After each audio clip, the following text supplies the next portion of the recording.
रसवर्षा श्री कृष्ण महिमा page number 64 शेर 4 दुआ नंबर 31। श्री राधे करी विचार मन माहि लीने वस्तु चुराय चले श्याम खोजन हेते गयो ग्वाल ले धाय। ब्रह्मा जी ने बछड़े चुरा लिए क्योंकि श्याम सुंदर लीला करते हुए अपने ग्वाल बालों के साथ शाकारोगने में भोजन पाने में मग्न थे, वन भोजन कर रहे थे। और जब श्याम सुंदर खोजने निकले, ग्वाल बाल बछड़ों को खोजने निकले, तो ग्वाल बालों को भी चुरा करके ले गया। खोजत खोजत सांझ भई जब आई जमने सके दुखी भय तब। बछड़े भी कहीं नहीं मिले क्योंकि ब्रह्मा जी ले गए थे। ये तो ठाकुर के अंतर्यामी होते हुए भी मुग्ध भाव की लीला थी। और ग्वाल बाल भी नहीं मिले तो दुखी होकर के सांझ को वहीं आकर के अकेले खड़े हो गए श्याम सुंदर, जहाँ ग्वाल बालों के साथ में छाक आरोग रहे थे। सोचन लगे कहाँ गए सब बिन ग्वालन जाऊं कैसे अब। सोचने लगे श्याम सुंदर के आखिर ग्वाल बाल और बछड़े गए कहाँ। स्वयं परब्रह्म परमात्मा होते हुए अपने आप में मुग्ध भाव की लीला कर रहे हैं। इनको कौन ले गया, कहाँ चले गए। अब उनके बिना अकेला घर कैसे जाऊं। तब ऐश्वर्य श्याम विस्तार्यो सकल रूप निज रूप पसार्यो।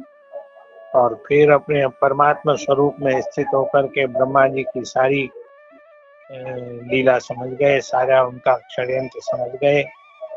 और अपने आप में से ग्वाल बाल और बछड़े अपने ऐश्वर्य का विस्तार करते हुए उतने ही बछड़े उतने ही ग्वाल बाल सब प्रकट कर दिए, अर्थात स्वयं ही बन गए। वत्स ग्वाल छड़ी और शीका अंबर कंबर टोप जरिका।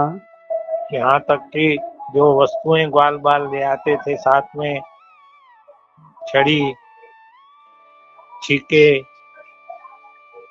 वस्त्र जो पहन करके आते थे, जरी का टोप, जो भी चीजें श्याम सुंदर के ग्वाल बालों के पास होती थी वो सब स्वयं श्याम सुंदर बने। केवल ग्वाल बाल ही नहीं, केवल बछड़े नहीं, उनकी वस्तुएं भी स्वयं ब्रह्म परमात्मा।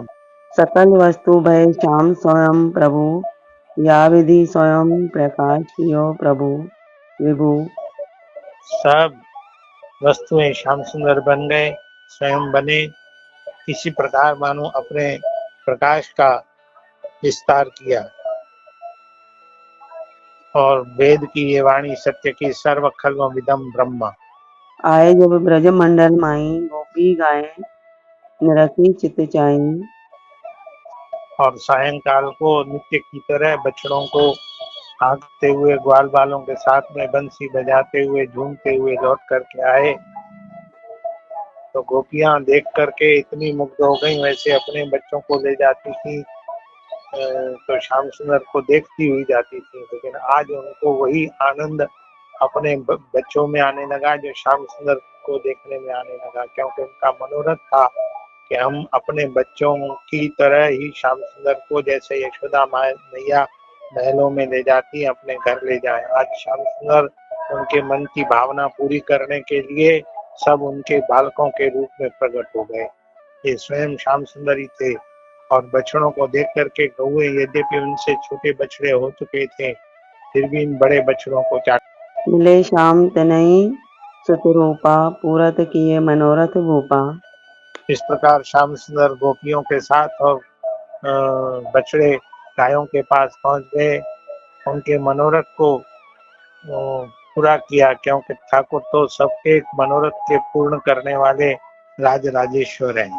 ऐसी मिसे प्रौढ़ा गोपिन गायन दीनों सुख चौगुने चायन। दोबारा पढ़ो।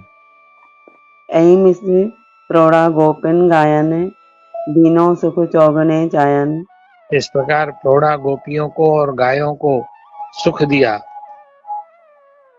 उनके बछड़े और ग्वाल बाल बन करके, और चौगुने चाव से वो उनको अपने गोदी में लेकर के गोपियां दुलारने लगी और गायें चाटने लगी, दूध पिलाने। एक वर्ष पर्यंत प्रभु दीनों सुख अपार कांत भाव को सुनाऊं अब इन्हीं लीला विस्तार। 1 वर्ष तक ये लीला चलती रही। न गोपियों को पता चला, न ग्वाल बालों को, न गायों को पता चला। बस उन्होंने वही आनंद लिया जो श्याम सुंदर के दर्शन और स्पर्श में लेती थी। 1 वर्ष पर्यंत प्रभु कीनो लीला विस्तार। 1 वर्ष पर्यंत प्रभु दीनों सुख अपार, कांत भाव को सुनहु अब किमी लीला विस्तार। अब कांत भाव की लीला जो युवती कुमारी और परिणीताओं की चर्चा की गई है, उनको कैसे सुख दिया, उस लीला का विस्तार आगे करते हैं। राधे राधे बाबा जी। राधे राधे।